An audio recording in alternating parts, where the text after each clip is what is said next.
نحمده ونصلي ونسلم على رسوله الكريم اما بعد فاعوذ بالله السميع العليم من الشیطان الرجیم۔ نبی صلی اللہ علیہ وآلہ وسلم سے حضرت عائشہ صدیقہ رضی اللہ تعالی عنہا نے جب یہ سوال پوچھا کہ اللہ کے نبی اگر میں لیلۃ القدر کو پالوں تو پھر میں کیا پڑھوں، تو نبی صلی اللہ علیہ وسلم نے ان کو لمبا چوڑا جو ہے یہ جس طرح ہمارے بھائیوں نے یہ بنا رکھا ہے ایسا کوئی درس نہیں دیا یا ایسا کوئی طریقہ نہیں بتایا، بلکہ آپ نے فرمایا کہ تو یہ پڑھنا اللہم انک عفو تحب العفو فاعف عنا۔ تو یہ روایت مسند احمد میں بھی ہے، جامع ترمذی میں بھی ہے اور متعدد حدیث کی کتابوں میں موجود ہے، معروف ترین روایت ہے اور اس پہ معمول ہے امت مسلمہ کا۔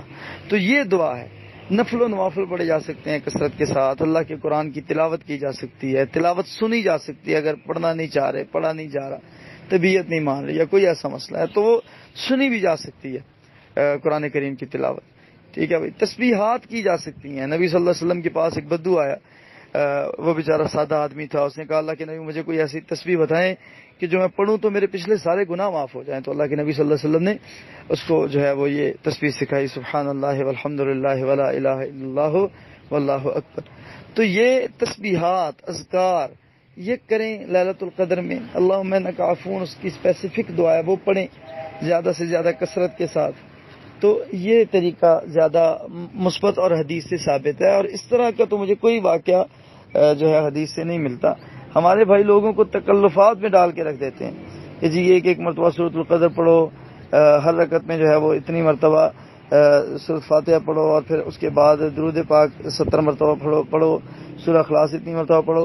اگر بندہ پوچھ لے کہ بھائی اس کا حوالہ کیا ہے تو ریفرنس نہیں ہے، اور جو عبقری کے ٹیگ کے ساتھ کوئی بھی مواد ہے تو میں نے اس کو اللہ کی قسم جھوٹ پایا ہے، ضعیف پایا ہے، مردود پایا ہے، متروک پایا ہے۔ پتہ نہیں یہ لوگ کس نہج پہ ایجنڈے پہ کام کر رہے ہیں۔ انہوں نے باقاعدہ اسپیشل طور پہ جو ہے وہ سافٹ ویئر انجینئرز کو بٹھا رکھا ہے پرنٹنگ کرنے کے لیے، کمپوزنگ کرنے کے لیے۔ جو بندہ پیسہ لگا رہا ہے کیسا بے وقوف اور جاہل انسان ہے کہ اس کو پتہ ہی نہیں کہ میں کیا بیچ رہا ہوں مارکیٹ میں منڈی کو کیا دے رہا ہوں لوگوں کو، مسلمانوں کو، یہ مسلمانوں کو بہلا پھسلا کے پتہ نہیں کس طرف لے کے جا رہے ہیں۔ تو شریعت میں ایسا کوئی جو ہے وہ وجود نہیں ہے جو ہمارے یہ بھائی ذکر کرتے ہیں۔ بارک اللہ فیک۔